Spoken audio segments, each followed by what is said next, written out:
Welcome to my channel Science with Mosmi. Let's start our chapter.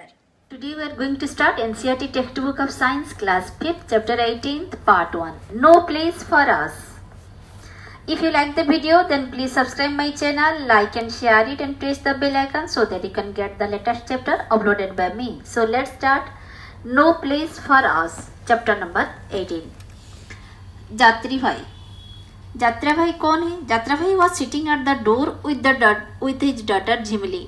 तो फिर यहाँ पर एक ऐसे फैमिली के बारे में कहा गया है कि जो कि बहुत लाचार है. वो सिचुएशन के सामने ऐसे थके हुए हैं कि जो उनका खुशियाँ है वो पाने के लिए उससे वो दूर चले जा रहे हैं और वो खुशी ढूंढ रहे हैं. जहाँ पर रह रहे हैं उससे उनको दूर जाना पड़ रहा है. फिर वहाँ से अपने खुशी ढूंढने के लिए किसी और जगह जाना पड़ रहा है, पर उनको कहीं पर भी अपना परफेक्ट हैप्पीनेस नहीं मिल रहा है. और अपना ओरिजिनल प्लेस जहाँ पर वो बहुत खुशी से रहते थे, मज़े से रहते थे, पीस था, एंजॉयमेंट था और लाइफ में उनका हेल्थ था, सब कुछ था, पर वो जगह उनको छोड़ना पड़ा किसी मजबूरी की वजह से, सरकार की वजह से. पर उनको जस्टिस नहीं मिला और भटकते रहे वो एक जगह से दूसरी जगह. आखिर में उनको ऐसा महसूस हो रहा है कि नो प्लेस फॉर अस, यानी कि हमारे लिए इस संसार में एक ऐसे जगह है कि नहीं जहाँ हम थोड़ा चैन से रह सकें, जिस जगह को हम अपना मान सके. तो चलिए शुरू करते हैं हमारी ये स्टोरी यात्रा भाई. तो ये कहानी में क्या होता है देखिए, जो मेन पॉइंट्स है हमने अंडरलाइन कर लिया है. यात्रा भाई was sitting at the door with his daughter Jhimli. Yatra भाई अपना ये जो जैसे चित्र में आप देख पा रहे हैं, डोर के वहाँ पर बैठा है अपनी डॉटर झिमली के साथ. कोई डोर पर क्यों बैठता है? हम जब किसी का राह देख रहे होते हैं हम डोर पर वेटिंग करते हैं. दे वर वेटिंग फॉर सिद्धा. तो फिर यात्रा भाई किसका वेटिंग कर रहा है? वो वेटिंग कर रहा है सिद्धा का. तो सिद्धा कौन है? It was almost night but सिद्धा हैड नॉट कम होम. बहुत देर हो गया था फिर भी सिद्धा घर नहीं आया था. 2 years back, Yatra's family came to Mumbai from Sinduri village. 2 years पहले की बात है जब मुंबई आए थे ये फैमिली. यात्रा के फैमिली कहाँ से? सिंदूरी विलेज से आए थे. Here they only knew the family of a distant relative. तो तभी इनका कोई भी मुंबई में था नहीं, बस एक दूर का एक जाना पहचाना एक रिलेटिव था. With their help, यात्रा भाई began to repair torn fishing nets. तो फिर उनके मदद से उनको कुछ छोटा मोटा काम मिल गया. जैसे उनको क्या आता था? Fishing net. मुंबई में समुंदर है तो वो समुंदर में अर्ली मॉर्निंग में जैसे नाइट 2 o'clock से लोग निकल पड़ते हैं फिशिंग के लिए. तो फिर वहाँ पर सुबह होने से पहले ही ये सारे काम शुरू हो जाता है. बिफोर सनराइज ये सारे काम शुरू हो जाता है फिशिंग का काम. तो कभी कभी नेट खराब हो जाता है, फट जाता है, तो फिर उसे रिपेयर करने वाला कोई चाहिए. ऐसे छोटा सा काम चाहिए था तो जो कि यात्रा भाई कर रहे थे. और इससे ज़्यादा पैसा भी मिलने वाला है नहीं, but the money he got was not enough. इसलिए उससे जो रिपेयर करने के बाद जो पैसा मिलता था वो उनको नहीं पुराता था. यानी कि उनका फैमिली रन करने के लिए उससे कहीं ज़्यादा पैसे उनको चाहिए था, क्योंकि मुंबई एक बड़ा सिटी है और उसको हर काम खरीद कर करना पड़ेगा, हर चीज़ खरीदना पड़ेगा और छोटी छोटी काम में भी बहुत पैसा खर्च हो जाता है. तो फिर इसीलिए money he got was not enough. वो अपनी पैसा उनको नहीं पुराता था. दे हैड टू पे for the medicine, food, school fees and rent for the house. तो उनको कौन कौन से खर्चे थे सामने? जैसे मेडिसिन खरीदना पड़ेगा, खाने के लिए चाहिए, स्कूल का फीस भरना पड़ेगा और हाउस का रेंट भी तो देना पड़ेगा. ये सारे काम के लिए उनको चाहिए बहुत सारे पैसे, जो कि उनसे नहीं हो पाता था. Here they even had to buy water. अरे और तो और उन्हें तो पानी भी खरीदना पड़ता था. इंडिया के ऐसे बहुत सारे सिटी है जहाँ पर पीने लायक पानी हमको इजीली अवेलेबल नहीं होगा ना, हमें खरीदना पड़ेगा. ऐसे ही एक सिटी है, बड़े बड़े सिटी में जो पानी आता है वो इतना पीने लायक नहीं रहता और कहीं कहीं पर पानी की तो सुविधा भी नहीं रहता. वो कहीं पर भी बस जाते हैं, अपना घर बसा लेते हैं, तो फिर ऐसे में पानी जो है पीने का पानी खरीदना पड़ता है. और आगरा जैसे शहर में पूरा शहर का पानी ही खराब है, इसीलिए पूरा होल आगरा सिटी जो है खरीद कर ही पानी पीता है, चाहे वो मजदूर हो या फिर कहीं और बड़ी बड़ी बिजनेसमैन भी हो. Young Siddha also had to work in the nearby fish factory to earn some money. ऐसे सिद्धा जो है वो उनका छोटा बेटा है तो फिर उसको भी फिश फैक्ट्री में काम करना पड़ता था। क्यों? क्योंकि थोड़ा पैसा मिल जाए। From 4 o'clock to 7 o'clock in the morning, he cleaned and sorted the big and small fish. तो फिर ये काम मैंने जैसे कहा था कि रात की 2 बजे से शुरू हो जाता है, तो फिर 4 बजे तक वो फिशिंग करके लौट आते हैं। और फिर उसको फिर शट आउट करना पड़ेगा, क्योंकि जब वो फिशिंग करके लाएंगे बड़ा मछली छोटे मछली सब एक ही नेट में होते हैं, तो फिर बड़ा मछली को अलग और छोटा मछली को अलग, ऐसे अलग अलग पकेट में रखना पड़ेगा। तो फिर ये काम मैं करता था हमारे सिद्ध्या, और वो काम होता था 4 o'clock in the early morning. आप सोचिए 4 o'clock आप क्या करते हो अपने बिस्तर में, कैसे गड़गड़ा रहे होते हो ना, चैन की नींद सोते हुए रहते हो। ऊपर सिद्ध्या को काम करना पड़ता था, कितनी मेहनत की कमाई है वो। 4 o'clock से लेके 7 o'clock ये काम करता था। आप क्या सोच रहे हैं, आने के बाद वो टायर्ड होके सो जाता होगा? नहीं, बिल्कुल भी नहीं। इसके बाद then he would come home take a nap. वो घर आके थोड़ा सा ऐसे झपट लेता था, यानी कि थोड़ा सा नेपिंग बोलते हैं ना, एक शॉर्ट स्लीप को बोलते हैं nap. And go to school in the afternoon, और थोड़ा सा आंखें बंद करके लेट जाता था और फिर तुरंत आफ्टरनून में स्कूल के लिए निकल पड़ता था। In the evening he would wander around in the vegetable market, और जैसे ही शाम होते ही वो थोड़ा वेजिटेबल मार्केट में टहलता था। क्यों? क्या खुद को रिफ्रेश करने के लिए? बिल्कुल भी नहीं। या फिर आप लोगों के जैसे चाट गुपचुप खाने के लिए? ऐसा तो और भी नहीं। अरे सुनो, वो क्या करता था, he would help some mem sahib to carry her bags or to go to the railway station to pick up empty bottles and newspaper to sell to the कबाड़ी वाला। तो फिर वो जब शाम होता था जाता था और मार्केट में थोड़ा टहलता था। जैसे उसी टाइम में कैसे मेम साहब लोग निकलते हैं ना वेजिटेबल लेने के लिए मार्केट से, तो फिर वो देखा अगर किसी का ज़्यादा भारी पड़ रहा है किसी का वेजिटेबल किसी को, तो बोलेगा मेम साहब मैं थोड़ा आपको मदद कर दूँ। तो फिर ऐसे में क्या होगा, जब वो अपने घर पहुंचा देगा, मेम साहिब के घर जब सामान पहुंचा देगा, ऑब्वियसली मेम साहिब का भी तो एक ड्यूटी बनता है ना, वो कुछ तो पैसा दे ही देगा। तो फिर उससे कुछ छोटा मोटा कमाई हो जाता था उसका। और क्या करता था, रेलवे स्टेशन जाता था, और वहाँ से रेलवे स्टेशन में क्या होता है, हम लोग कैसे बाहर का पानी पीते हैं, बोतल पानी पीते हैं और फिर बोतल को फेंक देते हैं। हमें ये नहीं पता कि वो एम्प्टी बोतल के साथ क्या होता है। सिद्ध्या जैसे लड़का जाते हैं और इसी एम्प्टी बोतल्स को उठा लेते हैं और गार्बेज में उनको पैसा मिलता है। हाँ, और फिर रेलवे स्टेशन में और क्या काम करते हो, bottles newspaper to sell to the कबाड़ी वाला। लोग न्यूज़पेपर छोड़ जाते हैं, इधर उधर फेंक देते हैं, तो फिर ये सब उठा के वो कबाड़ी वाला को बेचता था।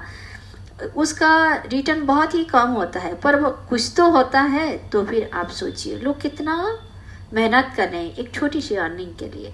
somehow they were managing their life in the city। तो सिटी में ऐसे ही अपना लाइफ मैनेज करना पड़ता है, छोटी छोटी काम करके, छोटे छोटे थोड़ा सा पैसा बचा कर कुछ और करना। इट वॉज नाइट, आज तो बहुत रात हो गया था, but Siddhya had not come home. पर फिर भी सिद्ध्या घर नहीं लौटा था। Jhimli watch watching a dance on TV. आप देख रहे हैं, झिमली को कोई परवाह नहीं कि अपना भैया आया या नहीं आया, वो तो मस्त देख रहा है सामने वाला के टीवी देख रहा है, कैसे विंडो से थ्रू के दिखता है। तो फिर देखने में मज़ा आता है ना, क्योंकि उसका घर में तो टीवी नहीं है, वो तो इतना एफर्ट नहीं कर सकते। तो नाइबर की टीवी देख रहा है विंडो के थ्रू से। बट यात्रा did not like watching TV. पर यात्रा का अपना बेटा है, तो फिर उससे तो बहुत ही परेशानी है कि कब आएगा उसका बेटा, इसीलिए वो तो और किसी काम में मन नहीं लगा रहा। और ऐसे भी देखा जाए तो टीवी देखना तो यात्रा को बिल्कुल ही पसंद नहीं है। हियर एवरीथिंग वाज सो, क्योंकि यहाँ पर सारे काम जो है वाज सो डिफरेंट, यहाँ सारे काम बहुत ही डिफरेंट है, अलग है। The day would pass running around for work. सारा दिन तो ये काम के पीछे भागते दौड़ते ही चला जाता था। But the evening brought back old memories. पर जब शाम हो जाता था ना, थके हारे जब वो घर आता था, तो फिर उसको अपनी पुरानी सारी यादें रिफ्रेश हो जाता था। तो फिर आइए देखते हैं think and tell. Yatra felt alone even in a crowd of people. Have you ever felt like that? अब ये सब बातें अभी तक हमने जितना पढ़ा, आपको क्या महसूस होता है कि चाहे जितना बड़ा सिटी हो, यात्रा को लग रहा है कि वो जैसे अकेला पड़ गया है। तो क्या आपको भी कभी ऐसा महसूस हुआ है? जब मम्मी से आप रूठे हुए होते हो या फिर बहन लोगों से, भाई बहन झगड़ा हो के अकेले बैठते हो, लगता है ना थोड़ा सा अकेला, तो ऐसे रूठे मत रहना, ठीक है। Imagine how it feels to leave one's own place and go far away to live in a new place. तो फिर आप ये बात सोचिए, जब एक जगह छोड़ के आदमी कोई दूसरा जगह, और वो भी पास नहीं, बहुत दूर चला जाता है और एक नया जगह पर अपना बसा लेता है घर, तो फिर ऐसे में उसको कैसे महसूस होता होगा? अरे बहुत बुरा लगता है। क्या होता है, अपनी पुराना फ्रेंड्स जो है वो बहुत कोऑपरेटिव होते हैं, अपनी मदद के टाइम में मदद देते हैं, और चाहे आप रात की 2 बजे भी बुलाए, वो आके आपके साथ खड़े हो जाते हैं। पर नया जगह होता है ना, आपको कोई नहीं पहचानता, इसीलिए दोस्ती करना बहुत मुश्किल, कोई आपको अपना जैसा समझेगा नहीं, और ऐसे में खुद को अकेलापन महसूस होता है। तो फिर what do you think families like that of Jatriya's are coming to big cities. अब आप बोलेंगे, अरे अगर ऐसा महसूस होता है तो ये यात्रा ऐसे फैमिली बड़े सिटी में आती क्यों है? अपनी ही जगह रहते हैं ना, अपने फ्रेंड्स लोगों के साथ जहाँ पर उनको अच्छा लगता है। तो ये तो उनका मजबूरी है। और क्या मजबूरी है, क्या सिचुएशन आया उनके सामने, ये तो हम आगे आगे पढ़ते जाएंगे। Be interested. Okay, have you ever seen any children in your school or neighbourhood who also go to work. क्या आपके साथ कोई ऐसा बच्चा पढ़ता है जो भी वो भी काम पर जाता है? तो अगर कोई किसी का मम्मी पापा इतना रिच नहीं है, तो फिर उसको अपना अर्निंग खुद लिवलीहुड निकालना पड़ता है, तो फिर ऐसे में वो काम करने जाएगा। Be cooperative towards that type of child. अब ऐसे अपने फ्रेंड्स को जरूर अपना सहानुभूति दिखाना। What kind of work do they do, why do they have to work. तो फिर आप लोगों के फ्रेंड्स अगर काम करते हैं बाहर और अर्निंग के लिए, तो फिर वो क्या काम करते हैं और फिर उनको क्यों काम करना पड़ता है? अरे अगर आपके फ्रेंड की पढ़ाई के लिए जितना पैसा चाहिए, अगर इतना पैसा उन लोग के पास नहीं है, या फिर किसी के लिए मेडिसिन चाहिए, ये सब तो जरूरी चीज़ है ना, वो सब के लिए अगर पैसे नहीं है, तो फिर ऐसे हमको बाहर जाकर काम करना पड़ता है। Remembering old days. तो फिर आपको अगर कहा जाए तो आप क्या क्या काम कर सकते हो बोलो? किसी दुकान में जाकर किसी को मदद कर सकते हो, कुछ सेल कर सकते हो, और जैसे मैम साहिब को हेल्प करता था ऐसे हेल्प कर सकते हो। अरे जब नहीं ना सही, आप पहले अपने घर में अपने मम्मी पापा या एल्डर्स का मदद जरूर करना, ठीक है। Remembering old days. तो फिर पुराना दिन को याद करते हुए चलिए देखते हैं क्या होता है। जात्रे was born in Chedi village in the middle of the thick green jungle and hills. His people had been living there for many years even before his grandfather was born. जात्रा की स्टोरी देखा जाए तो वो Khedi village में पैदा हुआ था, और वो खेड़ी विलेज कैसा है, चारों ओर जंगल से और हिल्स है, और उसके सारे फैमिली मेम्बर्स वहाँ पर ही पले बड़े हैं। और उसके जब grandfather, even before his grandfather was born, उसके ग्रैंडफादर भी पैदा होने से पहले उस विलेज में सारे बसे हुए हैं, पुरखों से बसे हुए हैं। तो there was peace in Jatriya's village but not silence. Jatra के विलेज में तो पूरा शांति ही शांति था, पर ऐसा नहीं कि चारों ओर चुपचाप साइलेंस था, ऐसा नहीं था। तो क्या था?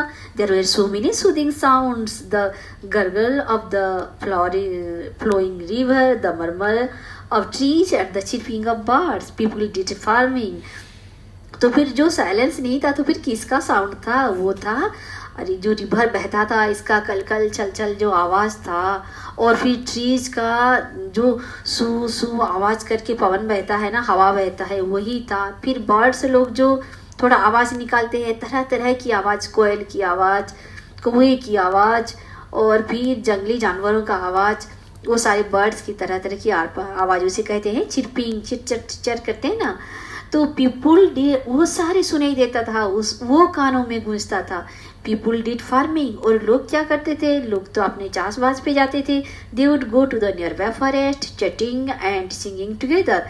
वो क्या करते थे? क्योंकि उनके गांव के पास फॉरेस्ट था, जंगल था, इसीलिए वो चटर पटर बातें करते हुए, गाना गाते हुए जंगल की ओर निकल पड़ते थे।